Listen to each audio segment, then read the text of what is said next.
Okay, so I just wanted to quickly run you through some pieces of content on the LinkedIn timeline and run you through what a good piece of content is and run you through some of the most common mistakes I see that you are most likely making within your content that you can easily switch over so that your content has more of a chance of converting clients, of nurturing clients, of finding a broader audience, and then finding your specific audience in general.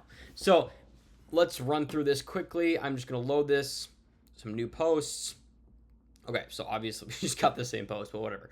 So everyone's chasing the big fish, but landing a $300 million luxury brand isn't about perfect templates. So that's his hook right there.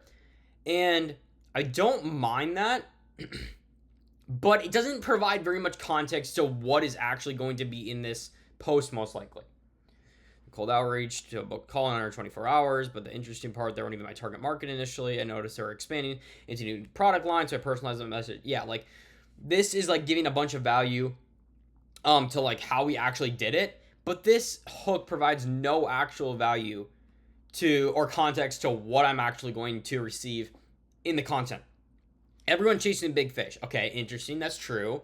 But landing a $300 million luxury brand isn't about perfect templates. Okay, but perfect templates for like sending cold DMs on Instagram, doing cold email, like I just have no idea what I'm actually going to receive. So if I was going to change this, I would say like I booked a call with a $300 million luxury brand with one cold email template that wasn't even very personalized or that was hyper personalized to their brand.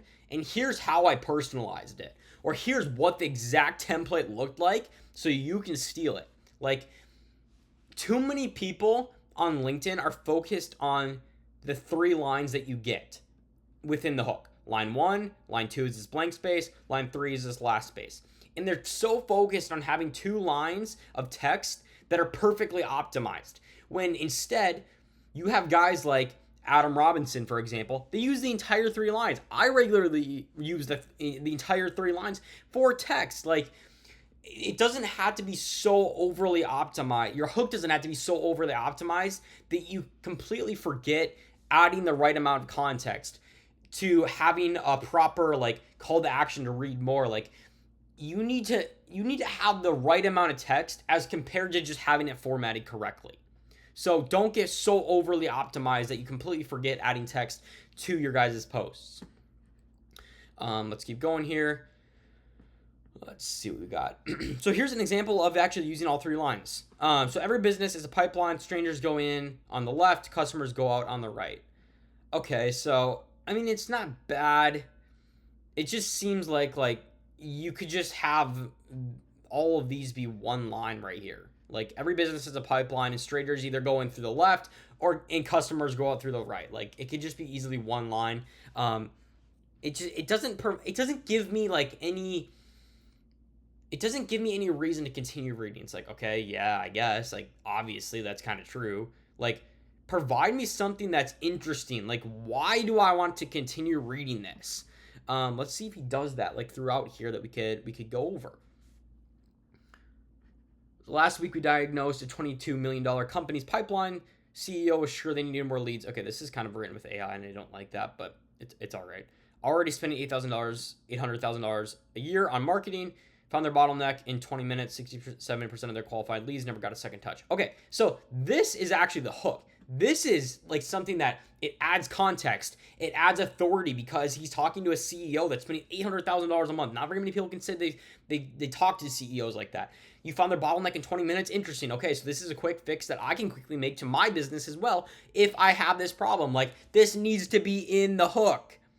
So what I would do is like, last week I was talking to the CEO of a $22 million company that was spending $800,000 a year on marketing, but 67% of their leads weren't converting. Within 20 minutes, I had figured out the problem and made him over $10 million. We had converted 20% more of the 20% more of his pipeline. Like, that is such a better hook. It provides so much more context. It makes it interesting. So yeah, that's what I would do. Like, you got to make your hooks interesting. You got to have context. You have to have authority. And then you can go into this. Like, maybe I'll cut this out now, like, and just get to the point. Like, because here's the catch: your business will only grow as big as the bottleneck in that pipeline. Kind of go over that. Go over how he actually fixed that. He fixed that with one constraint. Pipeline velocity doubled in 6 weeks. Like, what was the different system? Your business isn't supply constrained, it's demand constrained. If you make them believe that, then your mantra becomes clear. Make the main thing the main thing. Like, yeah, it needs that hook up here to provide more of interest, and then it needs to get right in the system. It's too repetitive. Like, you can tell, like, AI is being used in some way. Like, I'm glad I'm glad he's using AI and still incorporating his own info into it. But it's with AI, you have so much repetitiveness that you'll notice gets put into it. It repeats the same ideas over and over and over again. Find the constraint, fix the constraint. Like, we just talked about constraints right here. We talked about the mantra that you need to have. Like, we talked about constraints right here. Like, find the bottleneck in 20 minutes. Like, it repeats itself over and over again. Which, why do we need that? There's no reason for that. Remove all 3 of those times and have one time talking about the actual constraint, how to fix that, and get to the point. Like, I think too many people with content, they think you need to have these long threads, when in reality, you need to solve a problem for somebody. Call the problem out, fix the problem for them, and end it. It's that simple. Like, there doesn't need to be some complex thread that goes over the point 100 times. It has 20 different bullet points, that has a 20 thread or a 20 slide carousel. Like, get to the point, solve it for them, and let them go on their way. Like, nobody wants to read all of this fluff in here, but people do definitely want this part right here. I will tell you that. But you just got to find a way to illustrate that point. Another breaking, we'll go through one more real quick. A record-breaking stretch at Synthesia. I'm not sure if I'm saying that. Synthesia. Maybe that's how you say it. Crossed $100 million ARR in early April 2025. Okay, so I have not looked at the statistics down here or the metrics of how well this post performed, but I am guessing this post is going to be performing pretty well because it does exactly what I was talking about in the last post. It brings numbers to the thread. It provides the most, like, attention-grabbing part of the thread, most likely at least, in the hook. Another record-breaking stretch. We crossed $100 million ARR in April 2025. Interesting. Okay, that makes you think, what is getting into that point? What is he going to talk about now? Like, how can I do this? Like, this is something I would like to read. So I'm going to open this. I'm actually going to look. Like, I did not look at any of these metrics. 467 likes, 30 comments, 18 reposts. Not a wonder. The hook is so much better. I don't care how many followers you have. People will be like, oh, well, he has 20,000 followers. I don't know how many followers he actually has. But that doesn't matter. There's 30,000 follower accounts that get 0 engagement because they post terrible content. Like, this is not a wonder that this is doing well because you have a good hook. We double revenue year over year. You get 142% NRR, like up from 190%, like quadrupled. Scaling fast and hiring across all teams. Join us in the link below. Okay, so this post is an excellent hiring post because it is showing why you should work with them. I guarantee he's getting A players that are signing up for the form below to work with them because there's so much value that is being conveyed in this little post here that would make someone want to work with them. Like, they're across $100 million AR. Okay, they're expanding quickly. Like, they double their revenue year over year. Like, this is somebody I want to work with. I want to work with an awesome business. Why would I not want to work with them and fill out that form if I was interested in a job? And not a wonder this post, like I said, was doing great within the visual format or the visual context of it. Join UK's #1 growing AI company. Okay, so this is even better because, like, AI is trending right now. Everyone wants to get on board with that.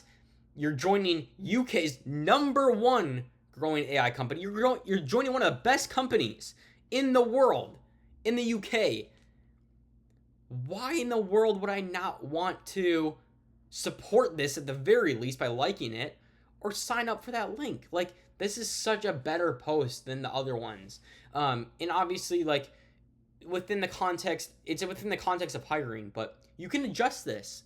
if you're not trying to hire right now, and maybe you're just trying to find some new leads. Maybe you're trying to just convert the current audience that you have. Like, change these statistics a little bit to your client results, and magically you're going to start getting some inbound leads. Maybe you're going to have people that are reaching out to you with some referrals because they saw your results. They know you're getting great results for these clients.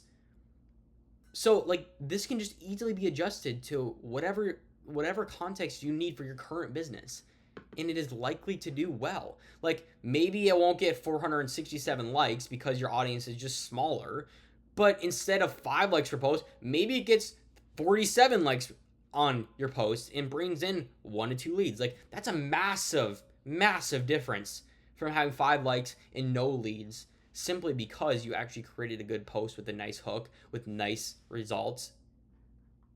Yeah, so I'm actually going to look at what the form was down here that he included. Yeah, look at right here. They have their company page, 121,000 followers, provides a social proof. Check out our open positions and join us. Boom.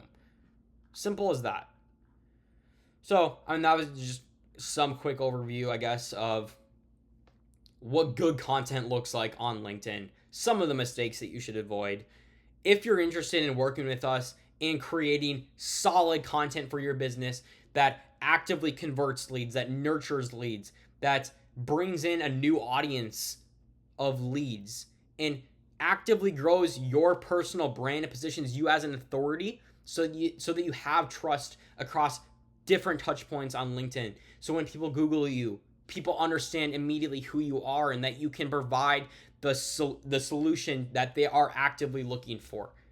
Then go down below in the comments and book a call with us. You just have to fill out a simple form. It's going to ask you a few questions just to make sure that we're most likely going to be the right fit, because obviously I don't want to waste both of our time.